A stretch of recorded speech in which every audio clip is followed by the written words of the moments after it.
tenemos que cambiar un poco el tercio. Ya anunciábamos al comienzo del programa que venimos cargados, que venimos con ganas de analizar un poco la actualidad y de ver cómo mirarla con una mirada de fe y también con una mirada constructiva.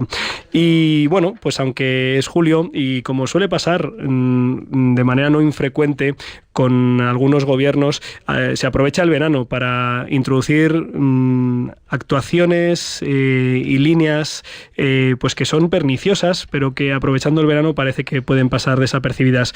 Por eso queremos hablar esta noche, en estos momentos, con don Juan Carlos Corbera. Muy buenas noches, Juan Carlos. Buenas noches, Julián. Juan Carlos es el presidente de la Fundación Educació Servanda, que hace poco más de una década se constituía pues con una inquietud que era la educación, la educación de los jóvenes. Y tú, que eres arquitecto de formación, como esposo y padre de familia preocupado, decidiste dar un paso valiente adelante y fundar esta institución para buscar una educación de calidad, una educación que pudiera responder también a la inquietud de muchísimos padres que quieren educar integralmente a sus hijos, y ahí empezó la aventura, ¿verdad? Ahí empezó la aventura, efectivamente. Y continúa, la aventura continúa. Sí, la aventura continúa. Juan Carlos, aparte de agradecerte no solo estar aquí, sino estar ahí, estar en ese ámbito tan importante y que no es nada sencillo, te queremos pedir que, aprovechando que eres una persona pues muy metida en este ámbito y bien conocedora de lo que está sucediendo, que les cuentes a nuestros oyentes, que seguramente han escuchado en los últimos días, en las últimas semanas, una intervención pues bastante llamativa de la ministra, la señora Celaá, la nueva ministra de Educación, en relación con la educación y en particular con la enseñanza religiosa, también con la enseñanza concertada. ¿Cuáles fueron fundamentalmente, en su intervención de hace apenas 2 semanas, las orientaciones que dio en relación con la enseñanza concertada y religiosa? Sí, bueno, lo primero que hay que decir es que es una intervención leída y por tanto previamente escrita. Es decir, no es un canutazo, no es una declaración un poco irreflexiva. Es decir, hay un discurso meditado, pensado, escrito y leído. Y básicamente, bueno, es un discurso largo, son 33 páginas, pero básicamente los puntos que estamos poniendo un poco encima de la mesa y que son más preocupantes, efectivamente van en estas 3 direcciones, ¿no? Terminar o digamos vaciar prácticamente de peso en el currículum de la asignatura religión, una vuelta de tuerca más, quizá la definitiva, a la enseñanza concertada, y también una amenaza preocupante de una incorporación de una asignatura que nos recuerda a todos los que estamos en el mundo educativo a una renovada, corregida y aumentada educación para la ciudadanía. Estas son las 3 líneas que nos preocupan más de este discurso, como digo, leído y por lo tanto reflexionado previamente. Como presidente de esta fundación y de la red de colegios, fundamentalmente Juan Pablo II, aquí en la región de Madrid, aunque no solo, no os habéis quedado con los brazos cruzados lamentando, sino que habéis difundido un manifiesto. ¿Cuál es vuestra toma de posición ante este ataque, ante esta postura del nuevo gobierno? Bueno, nosotros llevamos ya muchos años, casi desde el principio, defendiendo un valor que para nosotros es absolutamente fundamental, que es la libertad. Para nosotros la libertad es clave, no solamente desde un punto de vista de idea, de filosófico, ¿no?, sino también como una institución cristiana, católica, también con una fundamentación teológica, ¿no? Si Dios nos creó y nos creó con una serie de características fundamentales desde el punto de vista antropológico, si no la más importante, una de las características más importantes es precisamente la libertad, hasta el punto que nuestro Padre prefirió hacernos libres antes que hacernos salvos, porque gracias a esta libertad incluso podemos perdernos, ¿no?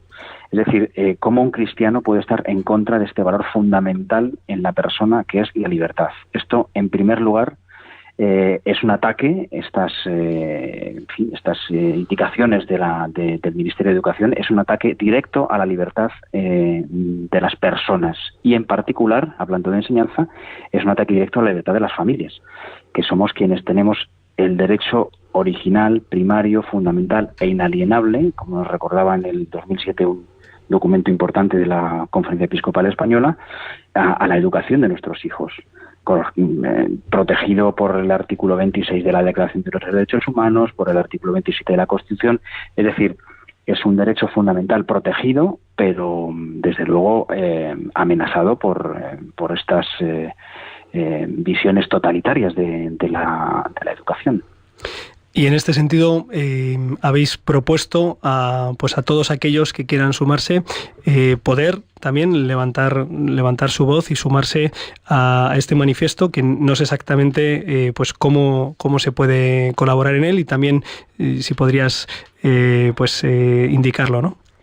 Sí, bueno, el manifiesto tiene dos objetivos fundamentales. El primero es dar voz a todas estas familias, como la mía propia y como tantas otras, que quieren protestar ante esta amenaza de medidas, y queremos darles voz, ¿no? Tantas familias anónimas en tantos puntos de España que no están de acuerdo con estas manifestaciones, y por lo tanto tiene la virtud de darles voz. Y en segundo lugar, pues un poco estructurar el discurso, dar criterio por qué no debemos permitir esto a las familias. Es una sorpresa grande para nosotros, lo tengo que decir humildemente, porque hay más de 100.000 personas que en el mes de julio han firmado este manifiesto, que es fundamentalmente por la libertad de educación, incluida también la educación católica. 100.000 personas en una semana, un poco más, casi 10 días en el mes de julio, dan buena cuenta de la profunda preocupación que ha generado estos anuncios en las familias. 100.000 personas, si llenásemos el estadio Santiago Bernabéu al completo, aún quedarían 20.000 personas fuera. Son muchísimas personas para haber sido 10 días en el mes de julio. Entonces, yo creo que las familias no vamos a permitir que nos digan cómo tenemos que educar a nuestros hijos, ni este gobierno ni ningún otro. El pasado 28 de mayo se presentaba por parte de la Conferencia Episcopal un estudio sobre qué es lo que aporta la educación concertada, en concreto la de inspiración católica, a nuestra nación, ¿no? Más allá de tópicos, de prejuicios y sobre todo de propaganda falsa.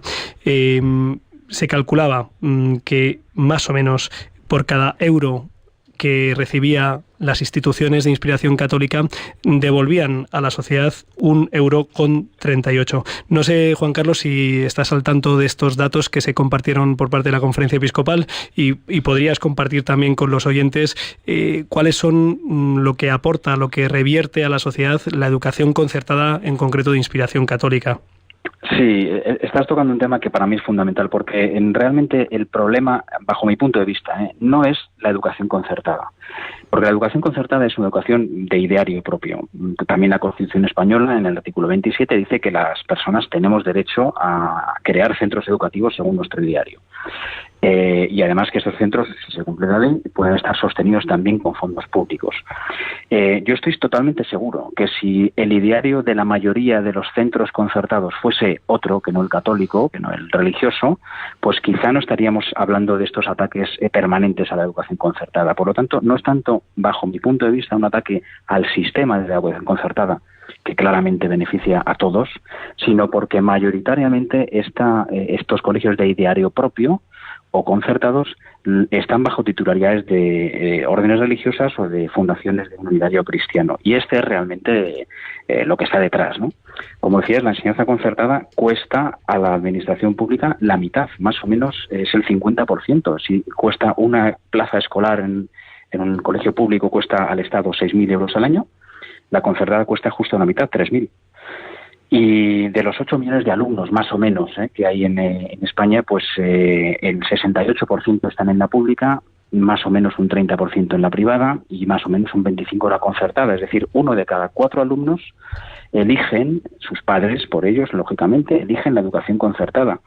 Y son fuentes del Tribunal de Cuentas, del Ministerio de Educación, del Defensor del Pueblo, se pueden consultar, no me las invento, ¿no? Uh-huh. Es decir, la educación concertada aporta a las familias, primero, la posibilidad de elegir la educación que queremos para nuestros hijos, pero es que además es una educación que tiene mejores resultados académicos en todos los informes PISA y además tiene un coste mucho menor para el Estado. Yo creo que el Estado lo que tendría que hacer es dedicar sus esfuerzos a mejorar la escuela pública.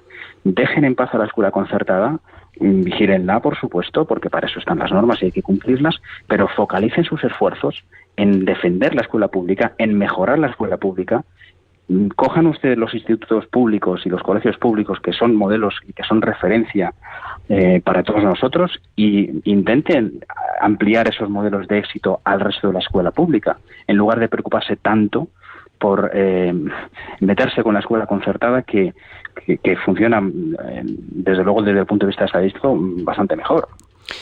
Pues ese es un deseo loable. Los políticos, como servidores públicos, pues deberían dedicarse a potenciar todo lo bueno que funciona y a solventar problemas, no a crearlos. Para mí también una de las tristezas es comprobar cómo de cuando en cuando hay visiones muy estatalistas, incluso diría algo totalitarias, que quieren privar de los derechos originarios a los ciudadanos, a las personas, a las familias, en este caso a los padres, que es a quien les compete en primera instancia y solo de un modo secundario al Estado, la educación de sus hijos, ¿no? Ojalá consigamos expresar que esto no es una lucha contra nadie, sino una propuesta más, que ojalá quien libremente quiera adherirse a ella pueda hacerlo en libertad, en igualdad de condiciones, y que también se mejore. Por supuesto, yo soy estudiante de educación pública tanto en primaria como en secundaria y bachillerato. Doy muchas gracias por una escuela muy muy muy buena, que me temo que ya han pasado unos años desde que dejé el Instituto Príncipe Felipe y el Colegio Verogana allí en el barrio El Pilar. Me temo que desgraciadamente ha bajado mucho el nivel en muchos sentidos, ¿no? Ojalá entre todos podamos fomentarla. Sí, desde luego. No queremos que la escuela concertada sea subsidiaria de la pública, por supuesto tampoco al revés. La escuela privada y la escuela pública y la escuela concertada tienen que ser todas subsidiarias de la familia, que somos los que tenemos el derecho a elegir cualquiera de los centros en cualquiera de las redes. Yo invito a los oyentes a entrar en el manifiesto, leerlo, y si están de acuerdo con ellos, sumar su voz a este manifiesto y sumar su voz a esta defensa de la libertad. Pueden encontrarlo es muy fácil, www.familiayescuela.es, y si están de acuerdo con lo que ahí se dice, súmense a estos 100.000 hasta 100.000 personas que pensamos que la libertad de educación tiene que estar en manos de las familias y no de ningún Estado. Juan Carlos Corbera, director de la Fundación Educación Servanda, de los centros Juan Pablo II, agradecemos esta iniciativa, agradecemos que en medio de estas semanas y meses que son un poquito de despiste o de estar un poquito menos atentos a lo que va sucediendo, que hayáis podido alzar la voz en nombre de muchas personas que están preocupados por el sistema educativo, en concreto porque pueda haber opciones desde sus planteamientos éticos y morales y religiosos, y desde una formación integral y en valores, que es lo que se propone desde la institución. Agradecemos muchísimo tu presencia esta noche aquí en los micrófonos de Rompiendo Moldes en Radio María, y te animamos y te agradecemos que sigas dando esa batalla por la educación, por la mejor educación posible de todos los adolescentes y jóvenes de nuestro país. Muchas gracias.